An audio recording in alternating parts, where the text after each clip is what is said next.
वहीं उत्तराखंड में बीजेपी पूरी तरीके से चुनावी मोड में आ चुकी है। आज उत्तराखंड में बीजेपी की चुनाव प्रबंधन समिति की बैठक हुई। इसको लेकर बीजेपी के उत्तराखंड चुनाव प्रभारी प्रहलाद जोशी ने कहा कि अब की बार 60 के पार के लिए हम रणनीति तैयार कर रहे हैं। प्रहलाद जोशी ने कहा कि 15 से 16 नवंबर को बीजेपी के राष्ट्रीय अध्यक्ष जेपी नड्डा भी उत्तराखंड के दौरे पर होंगे।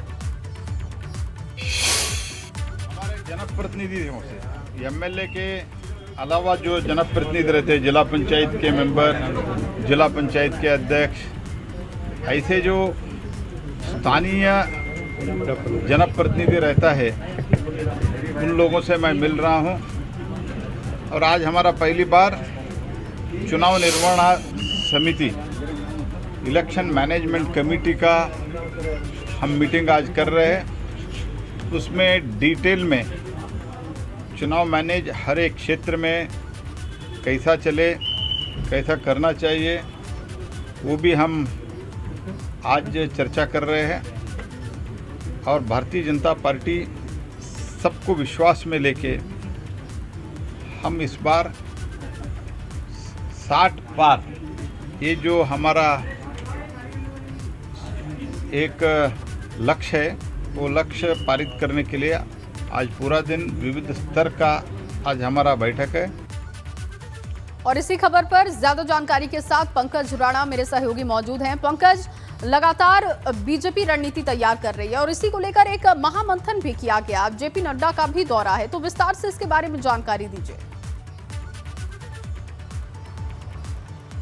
जी देखिए, उत्तराखंड में चुनावी मोड पूरी तरह से सज चुका है और हर दल अपने स्तर से तैयारी में जुटा हुआ है। लेकिन बीजेपी की अगर हम यहाँ बात करें तो बीजेपी अब बूथ मैनेजमेंट में लगी हुई है। अपने जो 33 फ्रंटल संगठन है उनको मजबूत करने में लगी हुई है। ऐसे लोग जो जनप्रतिनिधियों के बीच में रहते हैं, चाहे वो जिला पंचायत सदस्य हो, प्रधान हो या पार्टी के ऐसे नेता हो जो हमेशा अधिकांश जनता के बीच में रहते हैं, पर्वतीय क्षेत्रों में रहते हैं, उन लोगों की अब पार्टी को याद आ रही है। उनके साथ मीटिंग की जा रही है। चुनाव प्रबंधन की समिति की कल बैठक हुई थी जिसमें कई महत्वपूर्ण विषयों पर चर्चा की गई है। तो ये इशोर इशारे कर रहा है कि बीजेपी को कहीं ना कहीं अब ये लग रहा है कि अपने उन तमाम नेताओं को मजबूत करना होगा जो जनता के बीच में रहते हैं, जनता के बीच में रहकर सरकार की तमाम नीतियों को पहुंचाने का काम करते हैं। जो नेता हैं, मंत्री हैं, विधायक हैं, वो तो अपने स्तर से काम करते ही हैं, लेकिन ऐसे लोग जो फ्रंटलों के संगठन हैं, तमाम जो जिला पंचायत सदस्य हैं, प्रधान हैं, क्षेत्र पंचायत सदस्य हैं, उन तमाम लोगों को पार्टी अब याद कर रही है। उनके साथ मीटिंगों का दौर किया जा रहा है। कल जो चुनाव प्रबंधन समिति की बैठक जया हुई है उसमें महत्वपूर्ण बात ये रही है कि पार्टी के जो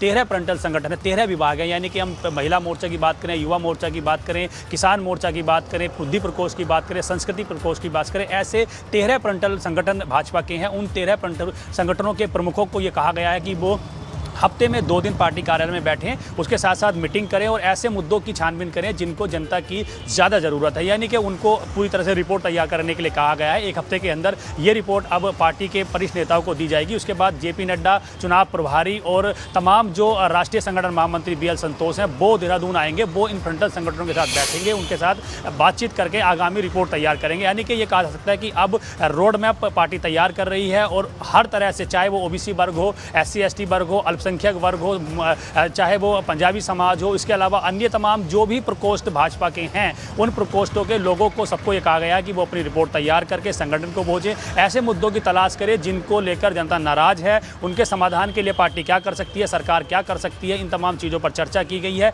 और आगामी दिनों तक ये कहा जा सकता है कि अब हर तरह से चुनाव प्रबंधन समिति की बैठकें अपने अपने स्तर से, जिला स्तर पर, फिर बूथ स्तर पर, अलग अलग स्तरों पर होंगी, जिनको जिम्मेदारियां दी गई हैं। फिर ये रिपोर्ट बनाकर संगठन को जाएगी, संगठन इसे हाईकमान को भेजेगा। उसके बाद 10 दिन के अंदर ये तमाम चीज़ें संगठन कर लेगा। उसके बाद आगामी चुनावों के लिए अपने नेताओं को जमीनी स्तर पर उतारा जाएगा ताकि सरकार की नीतियों को, और जो मुद्दे ऐसे हैं जिनको जनता ये कह रही है कि उनको भरोसा नहीं हो रहा है, उन पे जनता नाराज है, उनको अब समाधान की ओर आगे पार्टी जाने वाली है। जी।